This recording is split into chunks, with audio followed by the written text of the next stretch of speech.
Now we're on to part 3. Thunderation! Roared CJ at the first sight of the giant beast. He is a whopper! No wonder there's such a big hullabaloo. Say now, he exclaimed, there's a good name for the thing. A hullabalooper. The super-duper hullabalooper. Suits him to a T, chuckled Moose Mulford. Now that the danger was past, the farmers were a happy bunch. They were laughing and joking while the beast was being loaded into the van, and as C.J. Pringle and his crew headed back up the road toward the city, the farmers gave them a rousing cheer. That night, the bewildered and bedraggled super-duper hullabalooper was hustled down a ramp into the basement of Pringle's palace and left in a cage with other living wonders of the world. There he remained while CJ was bustling about the city getting placards printed and posters painted to advertise his fabulous new attraction, the most colossal, the most stupendous and phenomenal creature in all the universe. Don't miss the grand presentation of C.J. Pringle's Palace of Living Wonders on the great day of the July 20th. Oh, here he is on display. When the great day arrived, Pringle's palace was jammed to overflowing, with thousands more waiting in line outside. Keep calm, everyone, bellowed CJ as the noisy, excited crowd kept pushing and shoving for a closer look at the amazing beast high up on a pedestal. The super-duper hullabalooper was too much to believe. Some people poked at him with canes, while others yanked at his tail to make sure that the beast was real. Now, Scamp was even more famous than the great Palomar, and yet he had never been so miserable in all his life. He wished there was some way to escape, but he was always kept chained to the pedestal, and after the show he was caged in the basement for the night. So it seemed that Scamp was doomed to spend the rest of his days as the greatest of all living wonders at Pringle's Palace.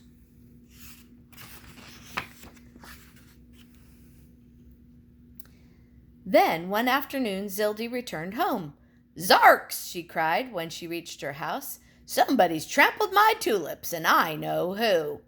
All around the sycamore were the telltale elephant tracks and the camel tracks of the Whingdingdilly. "I'll get even," she muttered, "and don't worry, Whingdingdilly, I'll find you." And then Zildy shut her eyes to concentrate. "Now let me see. Aha. So there you are, living in a palace, a highfalutin somebody, and a celebrity, are you? Well, I'll fix that." In one hop, Zildy was on a stump. Then, aiming her umbrella in the exact direction of Central City, the angry little witch exploded. "Whammy, kazammy, scrumbo, scaroof, zigga-zum-zap, zaruda kerproof."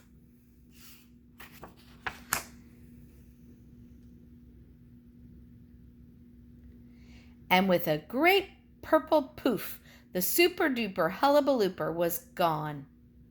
In its place stood a plain, ordinary, frowsy brown dog. The crowd was so flabbergasted that for a full minute they were left gaping in amazement. Then all at once they burst into an uproar of shouting.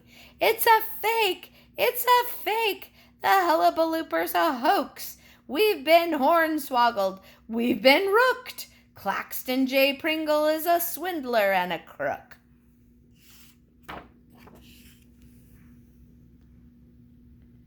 For the very first time, the great showman was caught speechless. In a huffing, puffing fury, he seized the dog by the tail and the scruff of his neck, and then hustled him off through the crowd. "Out, out, out, and the devil take you!" he bellowed as he flung the dog out the front door. In one bounce, Scamp was on his feet, racing down the street, dodging in and out through the traffic. Now that he was free, there was nothing more to worry about. Finding his way out of this big city wasn't easy to do.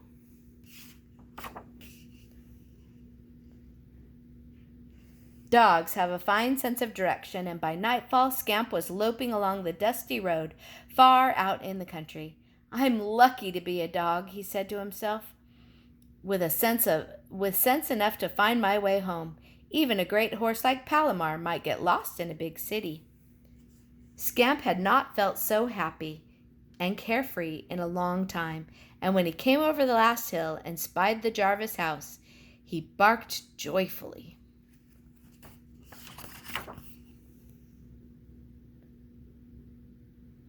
Then he came bounding into the yard, and Orvie leaped off the porch, shouting, "Scamp! Scamp! It's old Scamper! Scamp's come home!" In a wild, rough and tumble greeting, the boy and the dog went sprawling in the grass. "Scamp, you old rascal!" said Orvie. Where have you been? Where have you been all this time?" "Woof, woof!"